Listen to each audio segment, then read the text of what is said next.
Food blog YouTube चॅनलला like करा, share करा, सबस्क्राईब करा।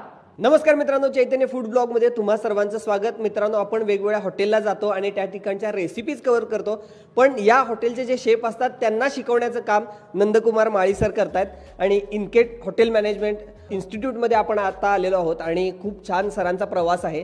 तर आज आपण वेगवेगळ्या रेसिपी सरांकडनं शिकणार आहोत। बऱ्याच वेळा आपण हॉटेलमध्ये जातो आणि डायरेक्ट पंजाबी भाजीची रेसिपी असते, त्यामध्ये पंजाबीची ग्रेव्ही टाकली जाते आणि बऱ्याच कमेंट मला पडतात की ती ग्रेव्ही कशी करतात, काय करतात, ते तर काय आधीच करून ठेवलेली असते बऱ्याच वेळा प्रिपेअर, त्यामुळे ती आम्हाला कळू शकत नाही आणि सर आज आपल्याला ती करून दाखवणार आहेत। त्याचबरोबर इतर पदार्थ सुद्धा आपण सरांकडून शिकणार आहोत आणि या इन्स्टिट्यूट विषयी आणि हॉटेल मॅनेजमेंट कसं करायचं, त्यातनं कसा फायदा होतो, त्यानंतर कुठं कुठं जॉब लागू शकतो, ही सगळी माहिती आपण या व्हिडिओमध्ये घेणार आहोत। हा व्हिडिओ आपण शेवटपर्यंत बघा।